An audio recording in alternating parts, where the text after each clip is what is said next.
Lawyers for former Brazilian President Jair Bolsonaro say that they will appeal his prison sentence.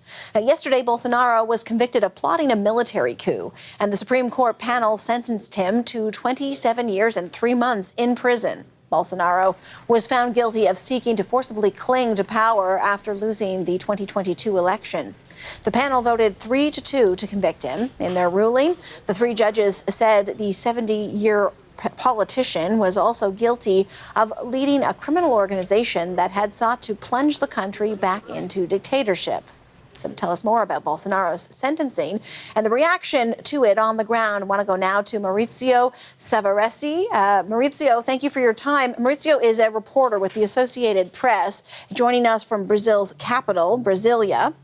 Mauricio, Bolsonaro has been under investigation for years, of course, so we know this. Is there anything about the case that has come as a surprise?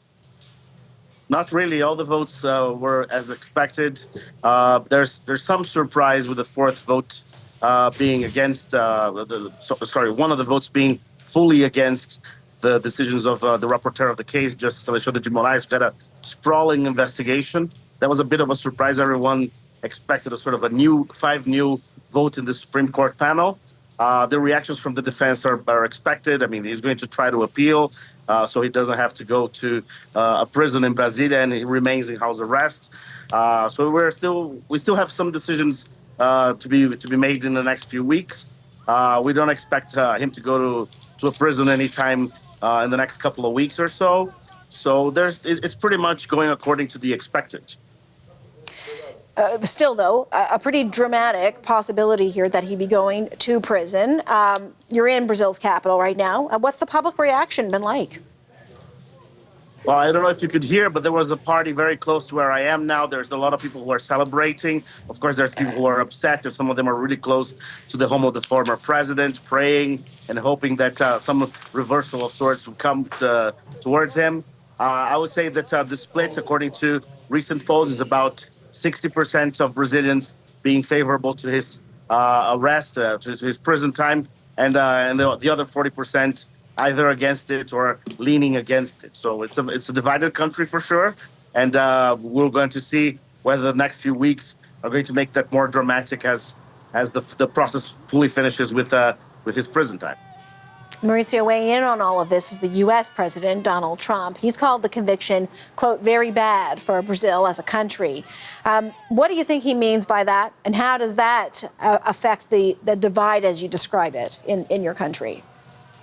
Well, Brazil is the only country that got a letter from President Trump saying that these tariffs that he's imposing unilaterally have something to do with something that is not about the economy. It's about the Bolsonaro trials. He's already used the Magnitsky Act against some of the judges in this panel. And we are expecting, at least that's what we heard from diplomats and people in government, some more sanctions to come, but possibly not economic.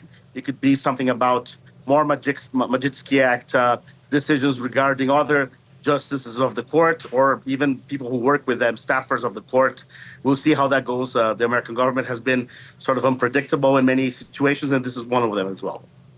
Mauricio, why is President Trump so invested in this? Well, because President Bolsonaro is in his camp. He's a far-right president that has governed Brazil between 2019 and 2022, always inspired in what Trump did in the United States. He was labeled Trump of the tropics for a while. One of his sons, Eduardo Bolsonaro, a lawmaker in Brazil, is now in the U.S., also pushing for more sanctions against the Brazilian government. Of course, Brazilian government is responding by saying this is our sovereignty we're talking about, and it's also about the Supreme Court having its jurisprudence, which doesn't have anything to do with the Brazilian executive.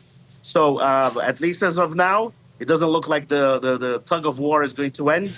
The Brazil's government is going to waver in any way, and it doesn't look like the American government is going to change any perception about the tariffs or how it feels the Brazilian administration is treating former President Bolsonaro. Mauricio Savarese, a reporter with the Associated Press, joining us from Brasilia, Brazil. Appreciate your time. Thank you.